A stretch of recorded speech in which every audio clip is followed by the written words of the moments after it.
It's wALT, Q87.7, backstage at Lollapalooza with Ezra from Vampire Weekend. Ezra, what's going on?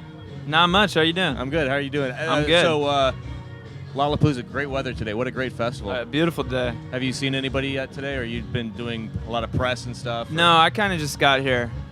But I did see a little bit yesterday. Who'd you see? Well, it was funny. I ended up hanging out with some local Chicago people, and they took me up to their friend's apartment, which is in one of those big glass buildings over there. Really? So I had basically this crazy view looking right down when Mumford & Sons were playing. But I was literally like looking at it through binoculars. Really? It's cool. I bet that was really cool. Yeah, it was nice. Because I took one look at that crowd of people, I'm like, oh my gosh, that's a sea of humanity right there. Yeah, it's amazing. You can see the whole festival from up there. That's pretty cool. You got good friends. Yeah. I just read that you guys are going to take part in a Grateful Dead tribute album. There's been some talk of it. So it's not a done deal, but it could happen. Well, we haven't recorded anything yet, right. but what are you thinking about doing? Well, I don't want to. You don't want to tip your hat? I mean, I think we all enjoy different eras of the Dead. Like CT, our drummer, he's kind of the guy with the deepest roots in like the jam world. Right. So I think he'd probably choose some like, live in wherever 1973 version of like Dark Star or something. Yeah. I like the hits. I'm kind of like a hits guy with the Dead. Nothing wrong with that. So I mean, like the cover thing, Blurred Lines. Do you think it was actually going to like take off and people were talk about it forever? And I'm sorry to talk about it right now. Oh no, I didn't. We didn't really know. It was kind of one of those things where get invited to do a show like that and. You play your own song, which we're used to doing, and they're like, and you got to do a cover, and they don't give you such a broad range of choices. So, a lot of times when in the past we've been asked to do a cover, try to like pick like a Fleetwood Mac song, yank something from the past, but specifically they ask you to do something new. So we kind of figured if we're gonna do a new song, let's just go for it. Let's just do like the big song of the summer type song. And we all like the song. I know. How do you not like that song? Yeah. But I thought it actually turned out pretty good. No, totally. You know what? I could actually hear it as a Vampire Weekend song. I think there's some shared DNA. And then Pharrell tweeted that he liked it. So did he? It all turned out well. That's a nice pat on the back. Oh yeah, very much. Very cool. Now I was reading that you said that the new disc, Modern Vampire of the City, is darker and more organic than the records that you've previously done, which I would actually agree with you on that, and I personally like that. But you also said it's the final chapter in a trilogy, so does that mean that the 3 records tell a single story?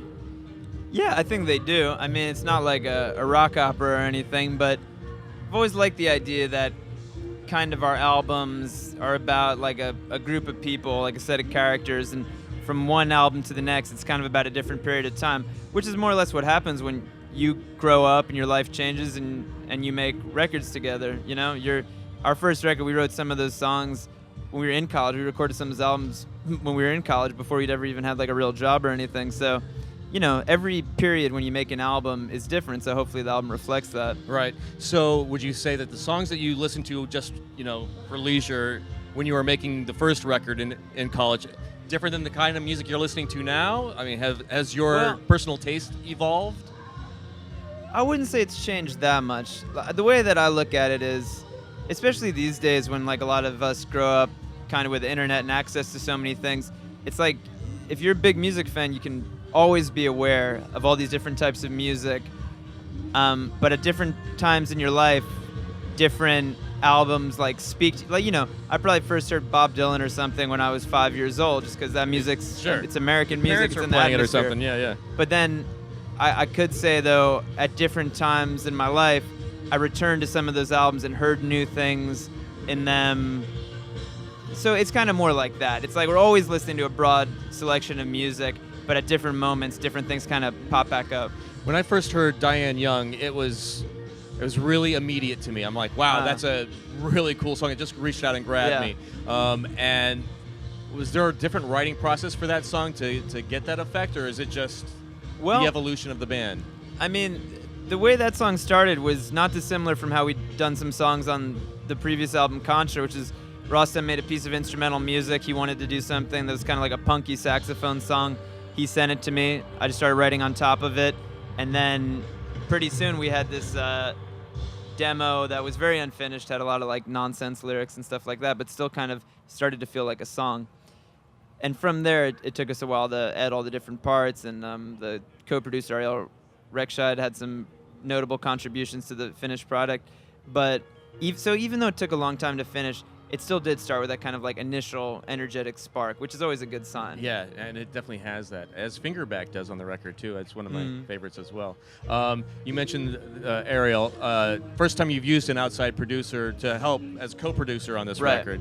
Was that a good experience? Do you think it helped? Do you think totally you'll do it again? He really helped us to finish it. And the thing is, already having a producer in the band who did the first 2 albums, it makes bringing in a co-producer not feel like such a huge step. It's not like, a band worked with one guy for 3 albums and suddenly totally different guy takes the reins. Right. We already have a producer in the band. Everybody already has strong opinions. So it was kind of almost like just extra firepower. Sometimes I always find having that outside objective ear can be a good thing. Yeah. I mean, you always need, working on a song, you feel up and down so much. You can feel it's like the best song you ever wrote, and then there's times you feel like it's total trash, and why are you even working on it? So there always needs to be somebody to carry the torch for that song. And sometimes that could be a person outside the band to be like, you know what, guys, this song is good. You're feeling down on it now, but you've been working on it for such a long time. You need that. Yeah, absolutely. One last question. I gotta ask, what is the vocal effect on Diane Young? Is that just a filter that happens? Well, that's called formant shifting, and I'm out of my depth talking about it. But my understanding is that because you can pull it off live, which we got this box that actually it was used. I think it might have actually come from a radio station in Detroit. It's this box that Boss made in the 90s called a VT1 that has a lot of vocal effects. And basically, it's almost like, it's not auto-tune, but it's mimicking almost the way that your vocal cords change. The kind of the reason why like an old man's voice sounds different than like a young kid's. So it's almost like, that's like a very subjective way to describe it. It's almost like aging the voice. Yeah, no, that's cool. It's a great effect, and it's not heavy-handed. Well used. Yeah, we really didn't. We needed some last minute. We were scratching our heads what to do at that section of the song because previously it was just me singing like normal, and then Ariel said, "I have an idea."